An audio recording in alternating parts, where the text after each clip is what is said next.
Hello viewers और academy IAS let's crack UPSC CSE channel पर आप सभी का स्वागत है। I hope you are doing good. You already know that this is the time when prime minister Modi is in Israel और किस तरीके का लैंडमार्क वेलकम किया गया प्राइम मिनिस्टर नेतन्याहू के द्वारा standing at the airport with his wife.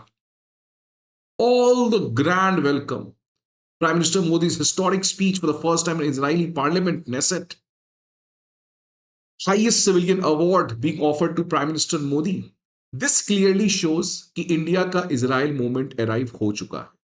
The hesitancy of the past has broken and the beginning of new India has arrived. A new India which has courage, a new India which tries to prioritize national interest irrespective of what morality and ethics is. Because as Kautilya ने कहा है that you cannot judge foreign policy, you cannot judge national interest from the lens of ethics and morality. The ethics of politics, the ethics of national interest has to be decided from the value of national interest only. And that's what India has done. But आज India Israel के बारे में ना बात करके हम India और Canada के बीच में बात करेंगे, बिकॉज ये अगेन एक काफी बड़ी डेवलपमेंट यहां पे दिखती नजर आ रही है कि Canadian prime minister has now finally departed for India. ये पहला विजिट होगा कनाडा के प्राइम मिनिस्टर मार्क कार्ने का. Last year he became the prime minister after replacing a problematic prime minister Justin Trudeau.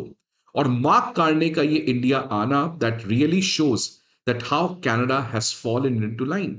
Because ये वही Canada है जो लगातार भारत को खालिस्तानी मुद्दे पर, ये लगातार भारत के ऊपर ना जाने कितने सारे एक्यूजेशंस लगा रहा था. आज वही कनाडा के prime minister is now coming to India. That this again shows it's a beginning of new India. So news देख सकते हैं क्या है. Canadian prime minister Mark Carney is set to depart for Mumbai India on Thursday at 10 AM according to the official statement of the prime minister of Canada's office. India के बाद वो Australia जाने वाले हैं और जापान जाने वाले हैं. एक तरीके से क्वाड कंट्रीज में ये विजिट करने वाले हैं एक्सेप्ट अमेरिका. और ये जिस तरीके का विजिट है ये बेसिकली इसके बहुत इंपॉर्टेंट जियोपॉलिटिकल सिग्निफिकेंस है जिसके बारे में बात करेंगे. The middle power alliance, middle power कोalition which is being formed. आज का सेशन बहुत इंटरेस्टिंग रहने वाला है. इसमें एक एक्सीलेंट जियोपॉलिटिकल टेक अवे मैं देने वाला हूं. सेशन के एंड तक जरूर बने. बट पहले मैं आपको थोड़ा सा चीजें बता दूं कि आखिरकार इंडिया कनाडा के बीच में हुआ क्या है. तो मार्क कार्ने के विजिट के पहले ओटावा जो कनाडा की कैपिटल है उसने ऑफिशियल प्रेस रिलीज किया. उसमें कहा है कि इंडिया का किसी भी तरीके का वायलेंट क्राइम में इन्वॉल्वमेंट नहीं है. आपको पता है कि लगातार जस्टिन ट्रूडो की सरकार ने भारत के सरकार के ऊपर एक कांस्टेंट एक्यूजेशन लगाया है कि जो वायलेंस हुआ था, जो एक तरीके से खालिस्तानी एक्टिविस्ट की मौत हुई थी कनाडा में, उसमें इंडिया के ऑफिशियल्स इन्वॉल्व हैं. लेकिन अब अचानक मार्क कार्ने भारत आने के पहले कनाडा की जो एडमिनिस्ट्रेशन है उसने कहा कि there is no longer, there can be no connection established with Indian government. की कोई भी as per the current assessment Indian government का इस तमाम वायलेंट एक्टिविटीज में कोई भी कनेक्शन नहीं है. तो ये बड़ा यू टर्न कनाडा यहां पे लेते हुए दिख रहा है, which means finally Canada has awoken up to a reality check कि किस तरीके से हालात जो है आज वो बदल चुकी है. And now you have to talk to India, you have to live with India.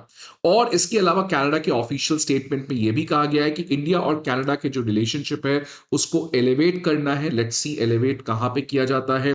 ये बात तो क्लियर है कि ट्रेड में comprehensive economic partnership agreement Canada जरूर भारत के साथ करना चाहेगा. बिकॉज जिस तरीके से हमारा यूरोपियन यूनियन और यूके के साथ हिस्टोरिक ट्रेड डील हुआ है, कनाडा को लगता है कि अब मेरा भी समय आ चुका है, जल्द से जल्द भारत के साथ ट्रेड डील करना चाहिए. Energy, technology, AI, talent, people to people mobility, culture और डिफेंस, इन सभी चीजों को लेकर कनाडा के प्राइम मिनिस्टर मार्क कार्ने जो है वो भारत को अपने प्रपोजल्स के बारे में पिच करेंगे.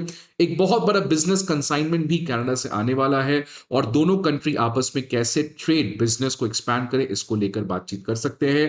बिकॉज एक बात तो क्लियर है कि इंडिया कनाडा का अगर बायलैटरल ट्रेड देखे तो it's around $13 billion, whereas China Canada का बायलैटरल ट्रेड देखे तो ये लगभग $90 बिलियन है. और चाइना का कनाडा के साथ ट्रेड सरप्लस भी है और कनाडा इसलिए ट्रेड में डाइवर्सिफिकेशन डाइवर्सिफिकेशन लाना चाह रहा है, और एक तरफ आपको पता है कनाडा आज यूएस का यूनिलैटरलिज्म भी झेल रहा है और चाइना के साथ एक मैसिव ट्रेड डेफिसिट से भी परेशान है। इसलिए कनाडा डेस्परेटली वांट्स कि इंडिया के साथ अपने ट्रेड पार्टनरशिप को और ज्यादा स्ट्रेंथन किया जाए। लेकिन सबसे इंपॉर्टेंट जिसके बारे में कई समय से बातचीत चल रही है वो है इंडिया कनाडा के बीच में यूरेनियम डील। आपको पता है prime minister Modi nuclear energy को लेकर काफी सीरियस हैं।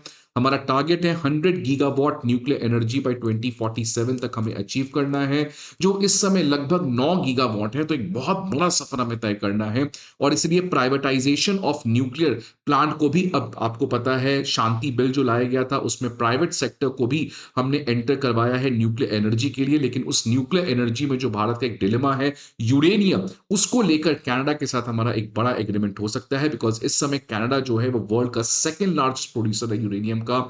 और आप देख सकते हैं फर्स्ट फरवरी की एक खबर आ रही थी कि कनाडा लगभग $3 बिलियन का एक यूरेनियम डील भारत के साथ कर सकता है, जिससे इंडिया में आने वाले समय में न्यूक्लियर एनर्जी को प्रमोट करने में काफी ज्यादा मदद मिल सकती है। तो ये तो इंडिया कनाडा के रिलेशन में क्या होगा ये तो अब मार्क काटने के आने के बाद पता चलेगा। लेकिन एक बात तो क्लियर है कि कनाडा जो है ये जिस तरीके से भारत के प्रति अपने रिलेशंस को एक कोर्स करेक्शन कर रहा है, this is not the same, this is not only happening with Canada. In fact जो वेस्टर्न वर्ल्ड है जिसको हम लोग ट्रांस अटलांटिक वर्ल्ड कहते थे, जो एक तरीके का नाटो वाला वर्ल्ड है, या in fact to be very precise जो ट्रांस अटलांटिक, जो अटलांटिक सी के दोनों तरफ है, जिसमें यूरोपियन कंट्रीज होंगे, कनाडा हो गया, ये जितने भी कंट्रीज हैं वो आज एक तरीके से ब्रेक कर रहा है। जो ट्रांस अटलांटिक पार्टनरशिप, जो कोल्ड वॉर का एक सबसे इंपॉर्टेंट फीचर था, जहां पे America, Canada, western European countries, Australia, ये सब एक साथ मिलकर काम करते थे, now that trans Atlantic partnership is breaking down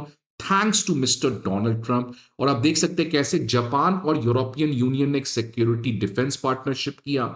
इसके अलावा आप देख सकते हैं कनाडा और यूरोपियन यूनियन ने डिफेंस पैक्ट किया।